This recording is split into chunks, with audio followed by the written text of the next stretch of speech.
Good morning, children. How are you all?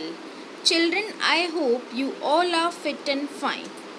So, children, in the previous classes, we have discussed androecium and gynoecium and their different parts. Children, today we are going to discuss about the pollination process. Children, you know what is pollination? Yes, children, pollination means a transfer of pollen grains from the anther to the stigma part of a pistil, means from the androecium to the gynoecium part. Yes, children, there are various types of pollination process based on the sources of pollen grains. The pollinations are three types. The first is the self-pollination, means autogamy. The second is the geitonogamy and the third is the xenogamy process.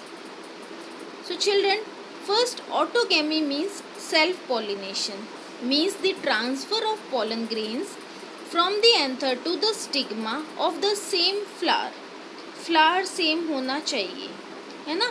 In the flowers with the exposed anther and the stigma, complete autogamy is rare because the autogamy in such flowers require synchrony in the pollen release and the stigma receptivity, means कि timing जो है वो change होता है. जिस time जो है वो pollen ग्रेन रिलीज होते हैं और जिस टाइम स्टिग्मा जो है वो रिसेप्टिव होती है, उन दोनों का टाइमिंग चेंज होता है. And also the anthers in the stigma should be close to each other. So children, the second type of the pollination is geitonogamy.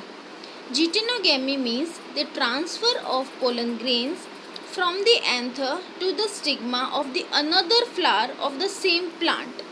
Plant is same but flower is different. So it is functionally cross pollination. It involving a pollinating agent, but it is genetically similar to autogamy. Genetically similar because the plant is same, so that the pollen grains come from the same plant.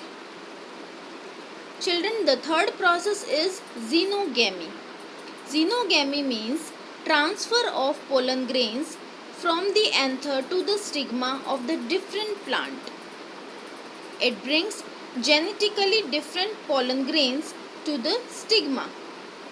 It is the completely cross pollination. You can see xenogamy in this picture. There are two different plants are there. So children, that after that we are going to discuss the agents of pollination, how it's possible. First is abiotic agents and second is the biotic agents. Children, in the abiotic agents like winds and the water, wind and the water is the abiotic agent. In the biotic agent like some insects, some bats, primates and birds, reptiles, these are the agents because these are the living organisms.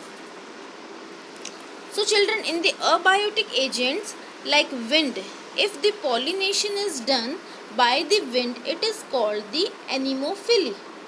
It is more common in the abiotic agents because the wind pollinated flowers often have a single ovule in each ovary and numerous flowers pegged in an inflorescence. We know the arrangement of the flower on the floral axis is called the inflorescence.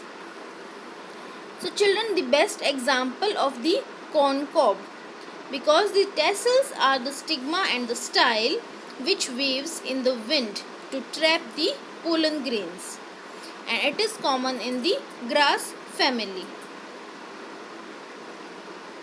Children, in the wind pollinated flower, some are effective pollination by the different waves. These waves are that flowers produce large amount of pollen and the pollen grains are light and non-sticky in nature. They often possess the well-exposed stamens and large feathery stigma to trap the airborne pollen grains. The second is the abiotic agents is the water. If the pollination by the water is called the hydrophily. It is quite rare. It is quite rare and it is limited to about 30 genera. And children, in the lower plants, the water is a regular mode of transport for the male gametes. So the distribution of some bryophytes, pteridophytes is limited because they need water for the transport of male and female gametes and their fertilization process.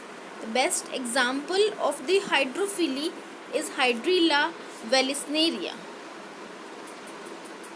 Children, this second mode of the biotic agent is the animals used by the majority of the flowering plants like bees, butterflies, beetles, ants, moths, birds. All are the examples of entomophily. So children, if the pollination process is done by the insect, it is called the entomophily, and particularly bees is the more common example. So often flowers of the animal pollinated plants are specially adapted for a particular species of animals. Children, many insects consume the pollen, means pollen grains, or the nectar without bringing about the pollination process. They are not done the pollination process and only consuming it, the nectar and the pollens, so that they are called the pollen or the nectar robbers. So hope children this topic is clear to you.